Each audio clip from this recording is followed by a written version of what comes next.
and welcome to The Wizard and the Priestess. My name is Nuala. I am Matt. We make up the wizard and the priestess. For a start. As always, Matt, welcome everyone. Thanks for coming and joining our show. We are ready to rock and roll. So today we're going to follow on from our not so healthy ideology. So we are moving into nutritional myths. Yes. Things we get told that are really good for us, or some things we get told are really bad for us, and they don't often get told the whole picture or the whole story. Would it make more sense? However that works. You know what I'm saying? Yeah, I get it. Cool. And I'm sure they do too. So when we're going to start in the morning. So what happens in the morning, Matt, that may or may not be healthy? What happens in the morning that may or may not be healthy? Yeah, or what are we told? You talk about coffee. Could be talking about many things. I actually looked at this list. There's a lot of things in the morning. I can't read that. There's a lot of morning things. So what's the first morning thing there? Oh, we could do coffee. Okay. Just say coffee then. Coffee. Okay. So coffee is a double-edged sword. Yep. Some people are really sensitive to it. Some people aren't. Why is that? Well, it's got to do with their biochemical individuality. Specifically? Your sensitivity to certain stimulus, certain foods. Yeah, okay. Yep. What do you, So? just say it. You're giggling to yourself over there. just in terms of coffee, like why is it more sensitive? Why are some people more sensitive It's than the others? caffeine, and Yeah. it's how it's delivered into the system. And their ability to digest the caffeine. Digest, assimilate, metabolize, eliminate. Thank you. Okay, so why is coffee good and why is it a nutritional myth? Well, it's not a nutritional myth. It's actually real. Oh, why should it exist? I wouldn't know. I don't drink coffee. Oh, do you? No. No, you don't. Oh, imagine if you did. Not a good God. idea. Terrible idea. It'd be amusing. I'd get out of the way. There's a lot of nutrients in coffee.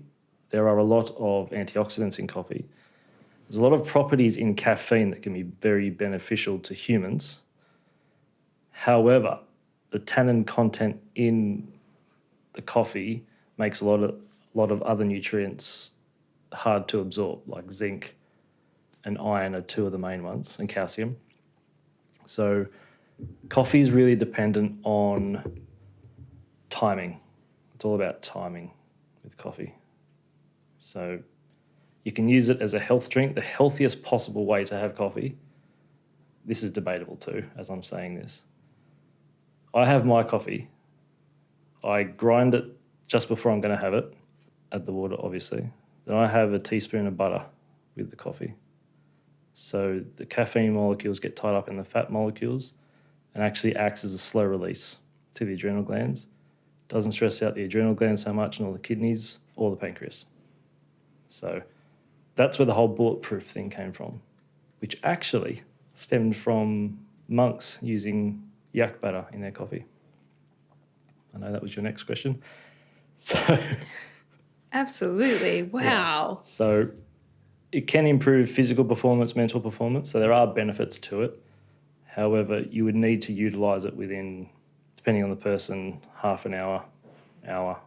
Otherwise, it's very drying to the system.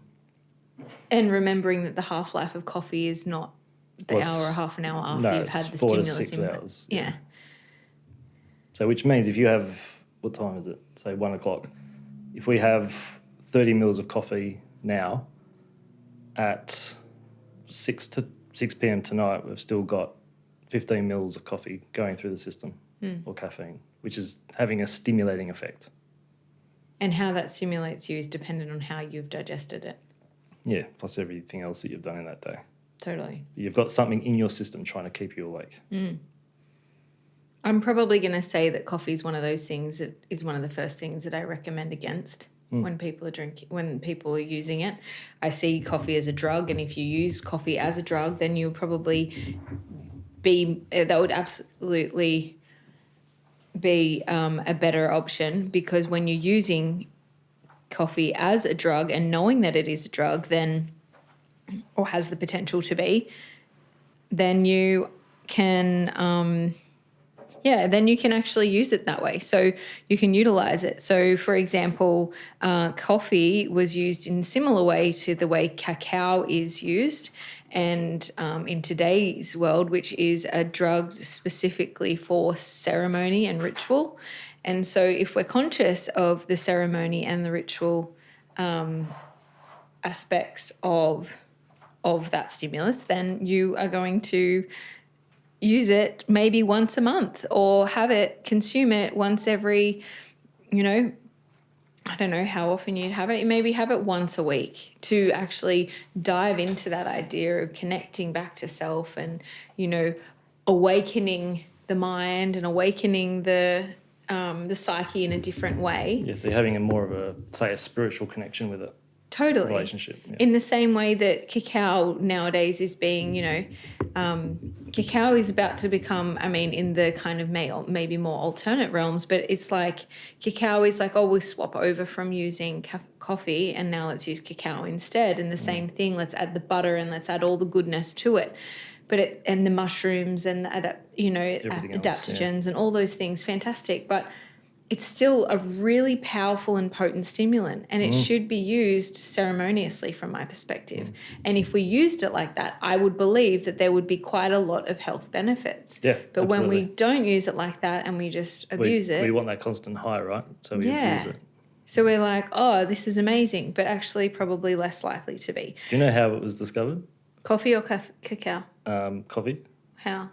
By an Ethiopian farmer who noticed his goats were going into the bushes, eating this berry, coming back. It's just wired. Uh-huh. Yeah. Which is actually there's a protective mechanism by the coffee plant, because you'll notice if the more coffee you drink, the more cortisol you release. The more cortisol you release, it tends to wipe your short-term memory, which is a defense mechanism by the plant. Animals come in, eat the plant, they go back, and they can't remember where the plant is. Wow. So all this stimulation that you think you're actually gaining from, you're actually wiping your short-term memory. So it could be the next... what's that? Sci-fi. Anyway, but yeah, so from my perspective, coffee, it's a no from me. What is it for you? I can't do yes or no. No. It really depends. It can be a health drink. It can be equally as poisonous. Okay. Let's see what else is in the morning, Matt, that has been kind of... Just to quickly go off track, this is the last thing I promise. Coffee has to be organic.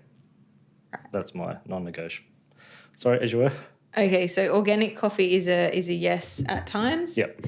Non-organic is a no. No. Okay.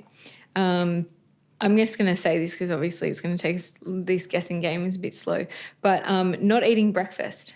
Right. Or we could call it fasting from... There's many types of fasting, isn't there? Yes. Let's do let's focus on the no brekkie. So the shortened 8-hour fast, or the overnight, or the 12-hour fast. Say stop eating at 8 p.m. one night and eat the next day at 12 p.m. Yeah. I'm not a huge fan of that. Why not? What's you? Because you need something in the morning, even if it's little, to get the fire burning. And the funny thing is, it's quite easy to train yourself out of that. It only takes 7 to 21 days to form a habit. So if you're used to waking up and fasting and not eating till lunchtime or even dinner, you can train your system to get used to it. To get used to that, yeah. Doesn't mean it's good for it, but that's what you can do. Yeah, okay. And so in terms of do you think that having breakfast is important, or can you see there's positives to doing this, like fasting for the morning? With if I'm going to fast, it's going to be either... not when you're going to fast. I'm talking about specifically the fasting where you stop from 8 p.m. in the night. Oh, no. And then you start... If we're talking about that specific fast, then we're not allowed to discuss any other fasting. No, that can come in a minute. No. That's a no from you. And I just want to add that breakfast is, from a TCM perspective, is the most important meal of the day. Why? The energetics of the body that are awakening at that time is the digestive energetics. So you have the large intestine turning on. You have the stomach turning on. True. You have these energy systems that are there to actually help you digest. And if you're just ignoring them in this early time, some people say, oh, I'm never hungry in the morning. Oh, that's very clear there's a disharmony. Well, they've likely trained themselves out of it. Potentially, but there's a disharmony when you're not hungry in the absolutely. morning. Yeah. Because you haven't eaten for 8 hours already. Yeah. And the whole thing of breakfast is to break the fast. So that's break fast. Drop the mic. But it is really important too to fuel the brain in order to be able to function. And so what I find people do is they don't eat in the morning, but they'll have their coffee. Yeah.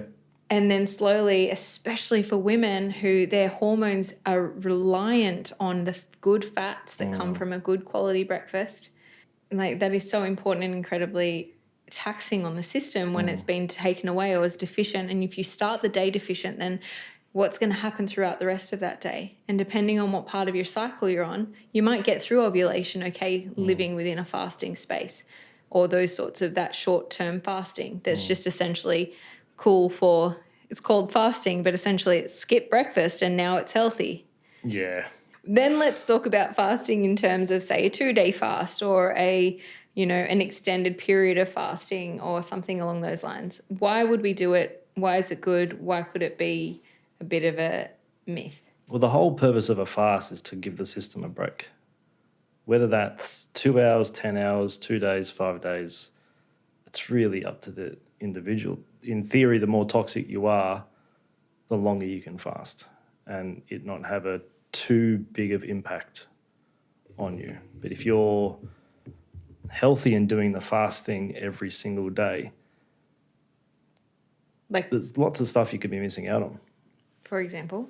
Nutrients being one, right. but keeping that regular blood sugar going. Okay.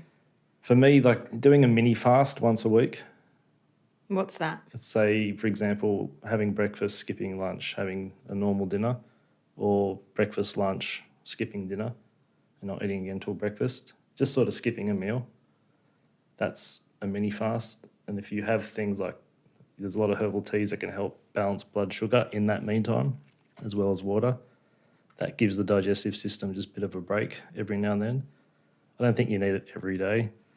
Were we designed to need this break?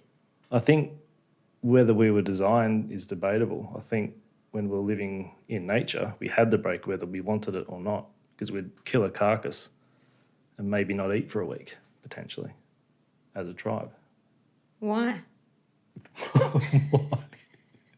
Why would you kill a carcass and then... If we were cavemen and cave women and cave them and cave people, then we would have had a big meal at one point, let's say on the Sunday, hypothetically. We might not find another animal till the next weekend. How many cavemen do you know that you've I'm been able talking to communicate with? physiologically and 4. I just want to get real clear about that because I think, in modern times, probably in modern times in regards to the most, maybe even before the Industrial Revolution, but if we consider that as modern times, though the reason fasting was a thing was mainly a religious thing. And it was a way... Which religion? Well, I think it's used in many religions. I know what's Ramadan? Is that Muslim? Yes. Yeah. Or Islam. Islam, yeah. But even Christianity, there's Lent, there's fasting then, and there's fasting in Buddhism, and there's fasting, the monks fast. So it's like fasting is being used religiously around the world in all sorts of religions, in all sorts of ways. And when we think of that, it's this idea of taking away, like sacrificing. So we give this moment of sacrifice to ourselves to generate more gratitude to that with which we live, and to feel that gratitude when we're able to receive the gifts of eating again. Mm-hmm. So it's like this reconnection to source, to self, with the intention of cultivating more gratitude in our life. And therefore, once we've cultivated more gratitude, we can live a more healthful life. We can live a more holistic and plentiful life because we feel so grateful for what we already have. Yep. And so when we think of that, it is a gift and it is something that's quite potent and special. What about breaking the fast? What do you mean? how would you recommend people to do that, regardless of what times they're doing it? I just don't know about doing the fast in the first place unless you're doing it with the form of with that in mind, like to be considerate of what you're doing, because as much as from your perspective you're like, yeah, it's cool to give your body a break, I think digestively you shouldn't need a break. I don't think if you're eating well, sleeping well, and looking after yourself. Big if though. I'm general population. Yeah, but I'm not the general population. You're not the general population. Most people listening to us today are not the general population. Have you met them all? Most of them. We have actually.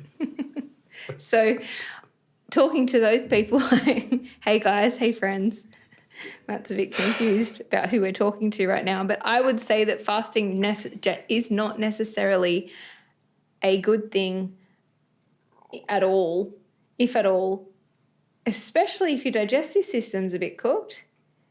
Because, yeah, I mean, maybe it is a good thing from what you're saying, but from my perspective, you're literally depleting the chance of that digestive system to create fire, because it needs fuel, which is food, to create fire, which then creates balance, which helps digestion in the first place. So you're actually depleting the kind of pot or the oven, because there's no food to fuel it, to actually strengthen it, to then be able to detoxify and clear out and do what it's meant to do. I mean, Breakfast okay. then. Yeah. Is there such thing? I don't even know how to ask it. Like a TCM breakfast. It's probably something like you would have for dinner, but like a congee rice with something warm, maybe with a form of animal product. Sort of how I imagine I will be have eaten in postpartum, soft slop, slow cooked, gentle on the stomach. Congee rice is, or congee barley or any sort of congee grain is going to be seen as something really nutrient for soft and easy to digest and able to give the utmost energy. Yep. Also starts the day anchoring the mind.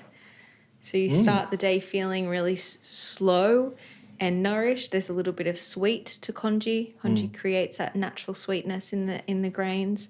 And then obviously you could add in your proteins and things like that, maybe having your eggs or having also meat, or utilising bone, so bone broth in that too. That would probably be the best form of like awakening Yeah, I agree. that fire in the morning. Yeah.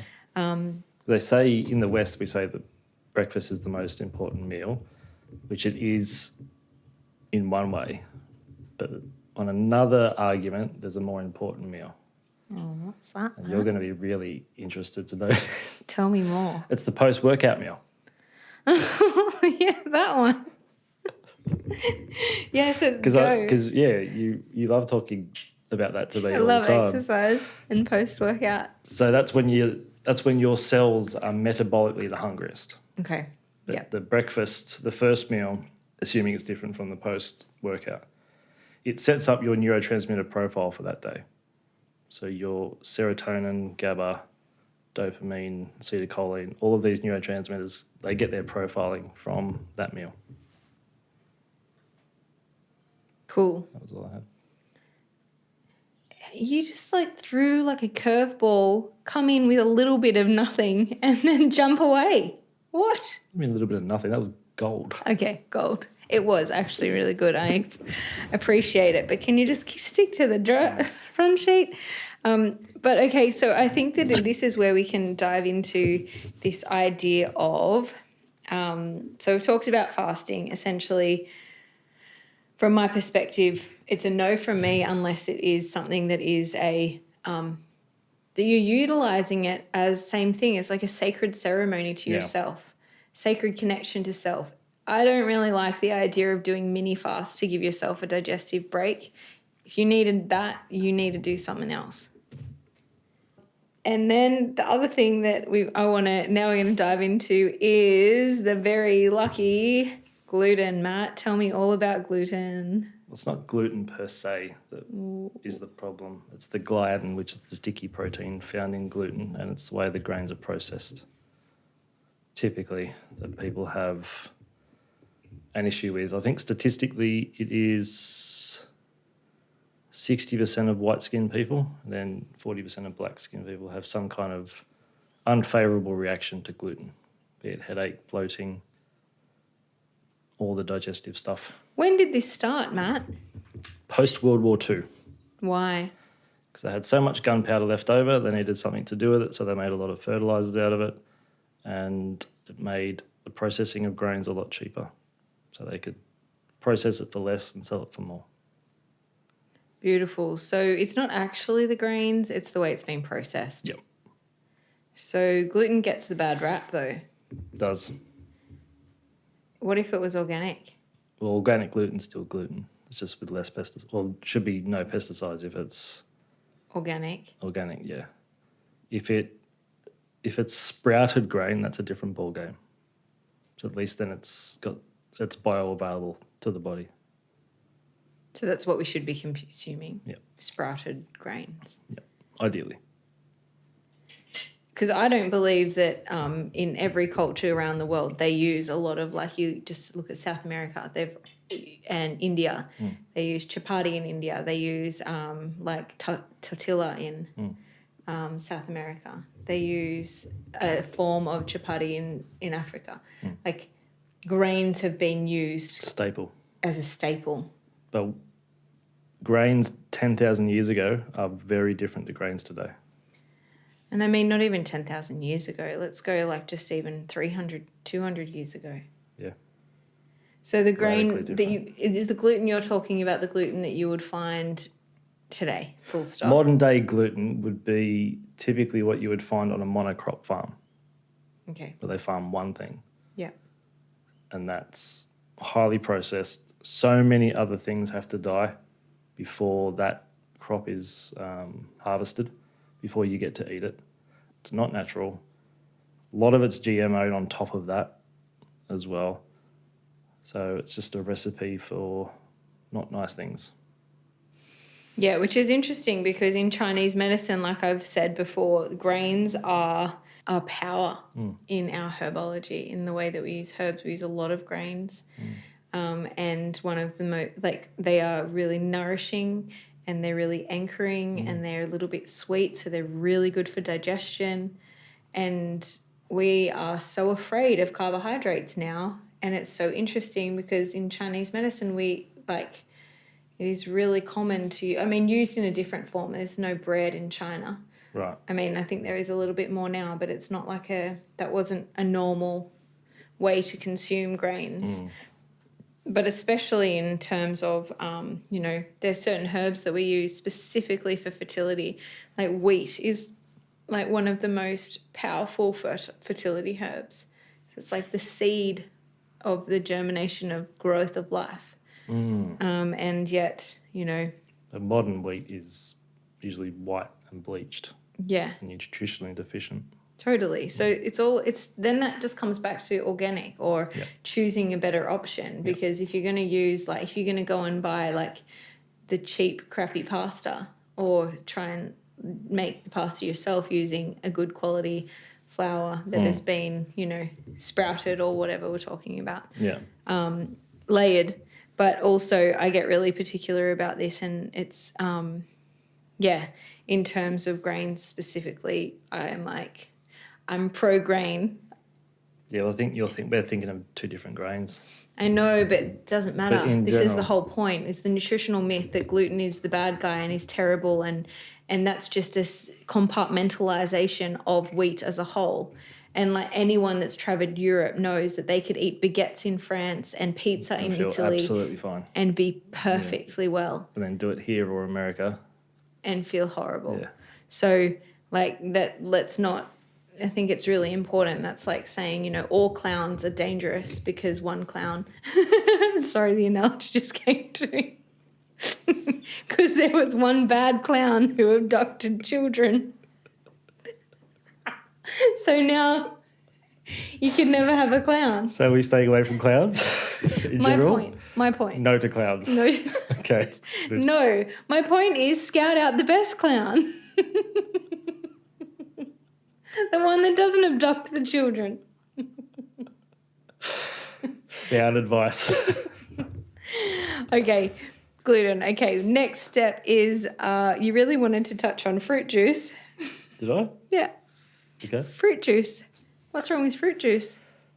Fruit juice, to have it, why are you laughing? To have it, you need to drink it within about a minute. Otherwise, all the nutrients have oxidized and it becomes more and more sugary. Yum.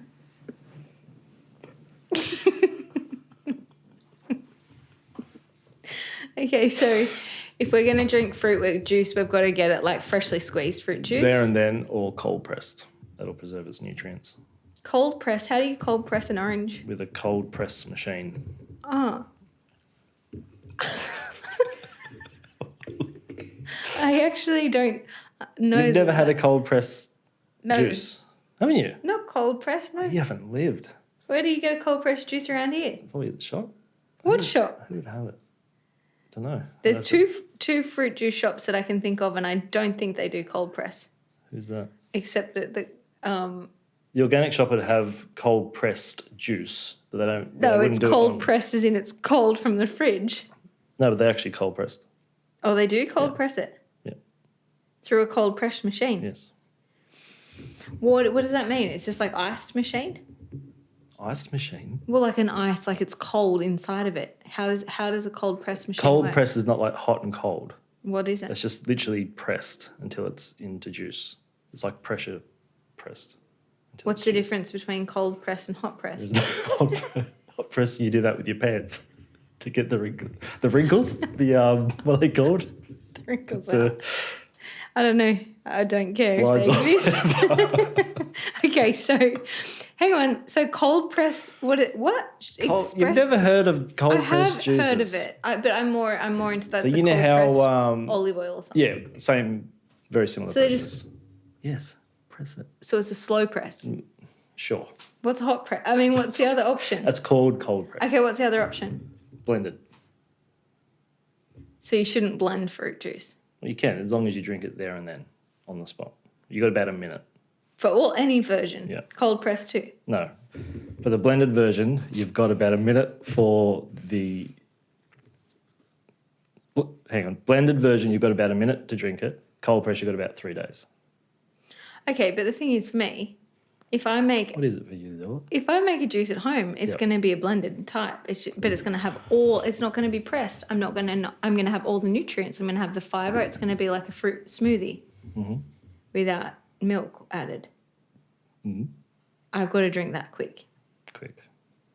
But it's got all the pulp. It's got all the bits in it. It's not missing out on anything. Because it's been cut up that quick. It's almost like cooking it. So if I cut my fruit Yes. and I don't eat it straight away, It'll oxidize, yeah. yeah. And that's bad. Yeah. Really? Yeah. If you cut an apple, right? Cut an Yeah. apple in half, leave it for, An hour? well, maybe not an hour, maybe a day. No, I don't want to leave my fruit for a day. Then it's oxidized and it's brown. I'm not going to eat an apple when it's brown. There you go. So how long does it take to go oxidized? That's the point. Oh, probably at 3 hours. Yeah. So an apple's different to an orange, different to a pineapple. Oh, yeah, because you different can't to- really tell how long an orange or a pineapple take because they don't go brown. But I can't have that. What does it do? You can do whatever you like. No, but in terms of From a fruit juice perspective, to get the most nutrients out of it as humanly possible, you need to drink it ASAP. okay, but I'm not concerned as long as I get 80% of the nutrients. How long have I got? We should do a study. How would we tell? We've got Deb. She'll do all the She'll do all the blood sugar stuff. cool. All right. So no to fruit juice. See, I would say no to concentrated fruit juice. Absolutely. Oh, absolutely. Yeah, yeah. When you say fruit juice, I mean actual fruit. Oh, okay. So actual fruit, Yeah. fruit or veg juice. Is veg Yeah. the same? Veg is very similar. Yeah. Veg can last a bit longer. Why? It's the way the Less fibre- sugar. Yeah, I think so.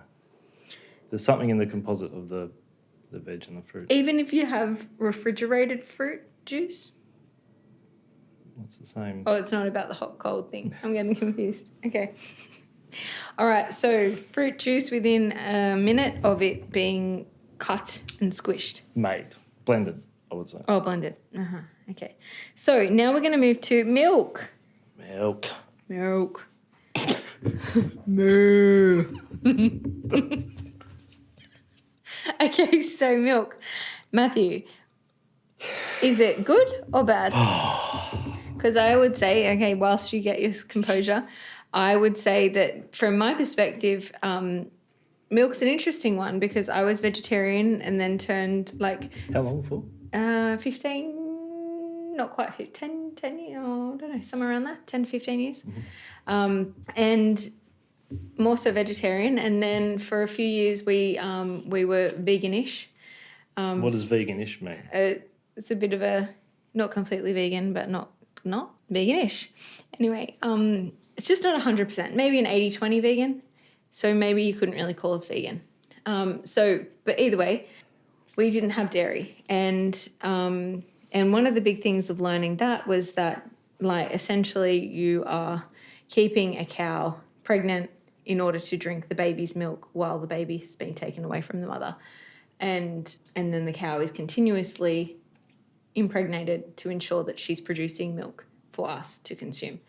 And then there was a lot of the learnings was around the amount of, like, therefore there's a lot of sickness because obviously the baby's not suckling. Any mother that has ever pumped will understand that you can never get the milk reduced in the way that a baby can suckle and remove the milk from the breast and drain the breast properly. So you can imagine how much sickness is in these cows, and then therefore they've got to give them antibiotics anyway, layers on layers. Goes on, yeah. So then you're having quite a lot of pus passing in, and that pus is sort of fat, so it's kind of good as well from that. And obviously not from healthy, but it's also good for it doesn't seem bad. You're not going to cut out all the fat from the milk because then you're going to remove the milk. Another thing that my nan would always say, she's like, she thinks it's ludicrous that there's that you can have milk for 7 days. She's like, they have absolutely done some really, really cooked things to that for it to last 7 days. She's like, milk would literally curdle within a day. And anyone that's consumed nut milks would know that that's a thing because you literally... Nuts lactate. Yeah, nuts lactate. You have to go and milk them in the morning just like the cow. But, that will not last. If I made up cashew milk, you've got 48 hours and it'll go really rancid real quick. And that's just cashews, filtered water, and that's pretty much all we ever had in our milk. But it will go off really, really fast because you don't have anything else in there. Yep. Whereas milks, anyway, you got your composure? You can take it from here. Is milk good or is milk bad? As you said, it's an interesting one because for a toddler, it's excellent. For an adult, do you really need it? People say, well, I need it for the calcium. Well, that's propaganda by the dairy industry because there's more calcium that's readily available in green leafy vegetables than there is in milk. And can only an adult digest them? What about children? Could they digest that better? So 10%. It depends if we're talking pasteurised dairy or raw dairy. Raw dairy. Let's go the good quality. Raw dairy, I think only... it's either 10 or 30% of people as adults can effectively digest raw dairy. Okay. Because once we stop producing the hormone renin, which is the hormone we use to curdle milk in the gut, which is typically around age 3 and 4, once we've lost that, it's gone. But can you keep it up? You keep it up, but it's not really, you can't digest it properly. No, but can we keep up the renin in the gut? You can't maintain it within yourself, but they add renin to the dairy. Which then helps it. Well, then it's a synthetic version of renin, isn't it? However, you cannot do that in raw because they don't add the renin in. Yeah. Well, raw is raw. It's straight from the cow in this case, yeah. Okay. It's typically the Scandinavians can handle dairy, the raw dairy. Okay, interesting. But the reason they invented pasteurisation was so they could prolong shelf life. Totally. But to do that, they needed to kill all the enzymes. Something isn't classified pasteurized until it's got no enzyme activity. It was dead. 100% dead. So we have to use our own body's energy to enliven it for it to go through and become digestible. Hence why it's hard to digest. Oh, interesting. And if we can't sleep, we get a glass of milk as kids, don't we? The reason it makes it sleepy because we use our own energy to break it down. And we get exhausted. Yeah. Oh, wow. Interesting. Okay, so as a adult human, milk, no milk? I'd say no. What about dairy? Like yogurt, cheese? If Because it's the same thing there, isn't it? It's Similar. like, good for Yeah. calcium.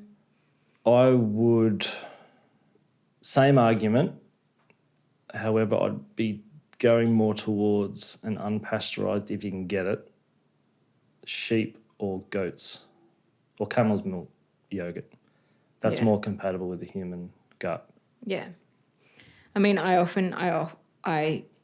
only eat Yeah. that. And if you can't get it organic, no, absolutely not. Wouldn't even bother. Why? Because they've got all the antibiotics and stuff in them. Antibiotics, the growth hormone, the this, the that, God knows anything else they do to it. True. How gross.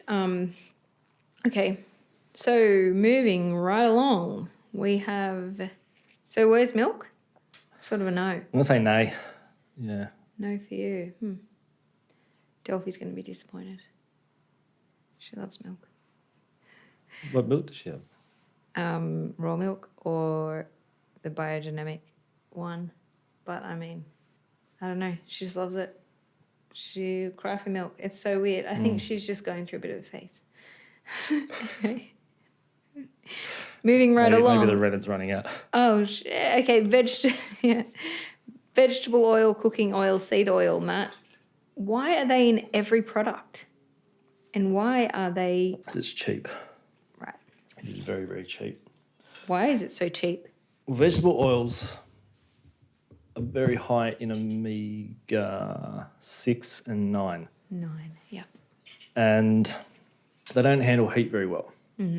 They go rancid really easily. Same with Petrol. with petrol. It's really important not to get those mixed up with dinner. That could get. They are like there was one step away from each other. Yeah, I wouldn't put it past it. Absolutely. That's why you can run a car with Yeah. really highly refined vegetable oil. I would. Yeah, I've seen that actually. So I wouldn't be surprised if it's that close to petrol. It's already likely rancid by the time it's used for cooking. Therefore, it's got something to do with the polycarbons and how they stick together and all that chemical stuff. Jargon. Yeah, it doesn't do any favors for the human body. That's originally why fats got their bad name, Right. because it kept clogging up arteries and doing all kinds of stuff. It was actually the rancid Vegetable Cooking oils oils, and yeah. cooking oils. Yeah, right. So I think it's a pretty hard no for that. For that, yes, Because of the seed oils are a mixed. Okay, right. It's you'll get some good results, some bad. With what seeds? Well, depends on the seed. And doesn't it also depend on the processing, which is the same with Of course, gluten? Yeah.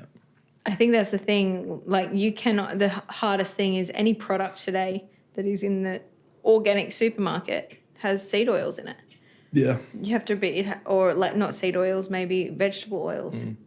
And they don't tell you what vegetable oil. It's just like, it's just vegetable oil in this. Well, they don't have to. That's the food laws. They don't have great. to tell you a lot of the stuff or how they put it in, where they put it in. They can just disguise it under seed oil. Why? What is that? Why can you disguise things? It's a consumer good thing. That's It just the seems a bit industry. ridiculous. Oh, it's bullshit. Yeah. Okay, so yeah, so from what I understand about vegetable oils and seed oils is the way that they're created is like this process and process and process and process, and they're literally one process away from becoming petrol. So if like when you actually look at that, the sludge that is creating in its processing, and so it's so hyper processed that it's next to like there is no real nutritional value. However, it must do something to the food. Maybe it makes it taste a certain way, or Of course, it they use holds it. together. They use or- it in preserving, and they also use it in taste, like the science of taste. Yeah. I Okay. used to work with a chef, and he used to tell me about the science of taste. And it's so easy to use a really expensive, nice cooking salt or a real cheap shit salt, but you can get the same, essentially the same response in the brain about the flavour of the food. So Right. it's largely money. That's all economical. Yeah, Oh, it all comes back to money. 100%. Wow. Okay. So But it's any kind of nut oil is Nut usually oil. good. Nut and seed oils are quite different. nut oil's better. Well, what's the best oil, Matt? For what? Cooking. Coconut or ghee for me. I don't like coconut. I feel like it goes rancid too high. I'm sure it's like 95. It says it's good. I've heard it's good, but I don't like the smell of it when it gets hot. Ah, okay. So to me, that says there's something wrong. Yeah, no, I can see that. Ghee works well. Ghee works good. I like olive oil. I don't cook with olive oil. Why is that? Same as vegetable oil. Olive? Get too hot, it goes weird. I don't think it does. It's really good for a room temperature salad as a dressing. Really? Mhm. I have to look into that a little again. I feel like olive oil is temperature, so is much more temperature Stable. stable. All right, Matt. Next one. What about alcohol? Is alcohol good for us? Well, I think if you were to cut to the absolute core of it, the body is not designed for alcohol. So no, it's sort of a ceremonious drink. Yeah. Same thing as coffee. Yeah. I think all of it, arguably. Cacao. It's your relationship with it. Okay, yeah. It's depending as well on the person. Yeah, because 2 standard drinks for me wouldn't be the same for you, would it, Matt? Very different. Yeah. Why is that? You're small. Okay. I was saying to Nuala before we recorded, we could have a glass of wine and get all the readings done, and they'd be vastly different. Yeah. But if you're going to have alcohol, I would always recommend getting an organic version of it. There's organic biodynamic wines and beers and all kinds of stuff. Yeah. Yeah, because I mean, it's all about why we're drinking it, right? At the end of the day, we're trying to get the high. So alcohol's sort of a no, unless it's organic, but then it can be okay. But then it's this same idea of just getting off the planet. Maybe, don't we just want to be on the planet? Don't we want to be with ourselves? No. Yeah, but you can still, what if you've had a really great day and you just want to celebrate with a glass of wine? Do you, though? Some people do. I don't really believe it. I don't think, Maybe it's a not good for day you. is a celebration of wine, Like can't you just- prefer something hardcore? I mean, give me there's a psychedelics out, or what are we going to sell? Now we're talking. How do Yeah. you really celebrate? No, but I'm thinking more I think we've been sold up the river with alcohol. I think it's in every single TV show or movie you've ever watched, there is a drink There'd be something, yeah. to be consumed, and that drink is alcoholic. It is Usually beer as well during the daytime. Have you noticed that? on the TV shows. Yeah. Maybe I haven't. Don't know, but probably. I just find there's always now it's like the Scotch. I think I watch maybe the yeah. more adult shows, not the what are those? What's the show you're watching? Don't know. What do I watch? Apple Pie or what's that? What? Apple pie? What's that show? Is that a show? What's that movie? The Pie. Oh, The Pie movie. American Pie. American Pie. Right. That's what you're watching with all the beers. That's Yeah, I watch that every night. Yeah, I can imagine. Whereas I'm more watching the more elegant shows where it's all about, All class. all the class, more rom-coms, but essentially all of those are drinking gin and it's all a real hard, ice and some sort of scotch, that's Yeah.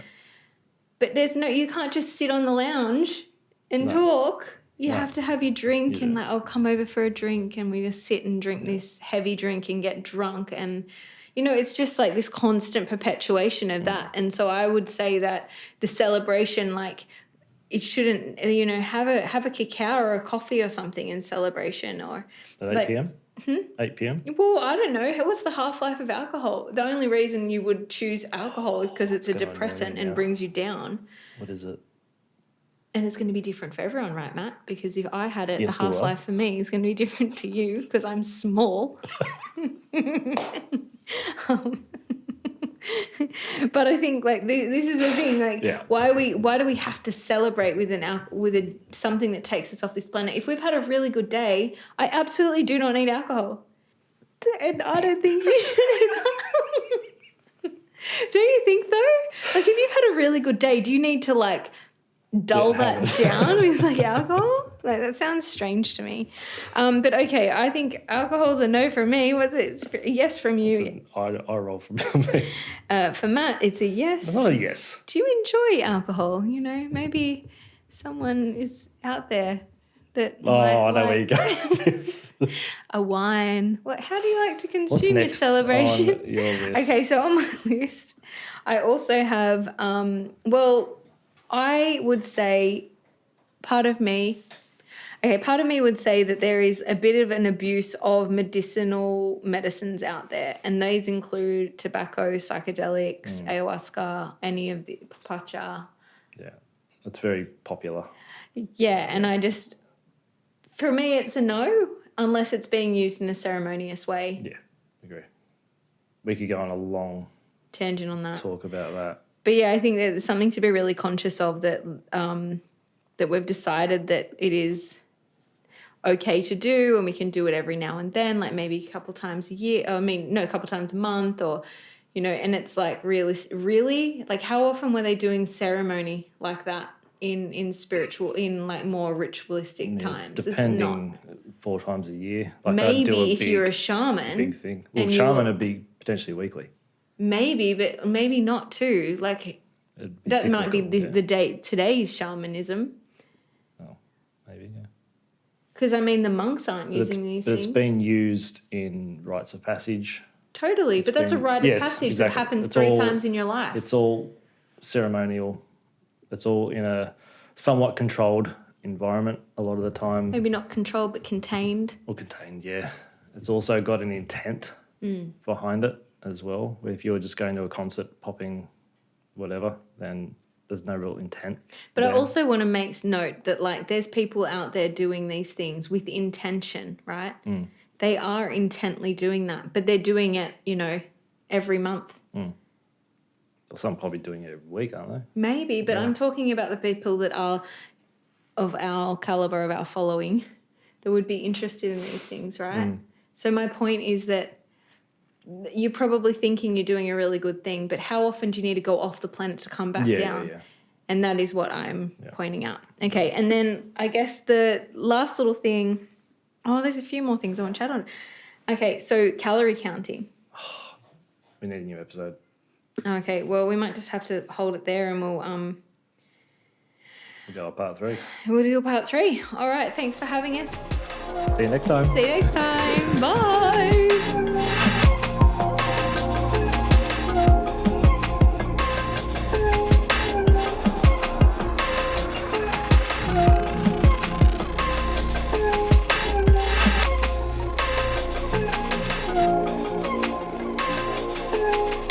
You've been listening to The Wizard and the Priestess. Thanks for stopping by. Stay connected and be open.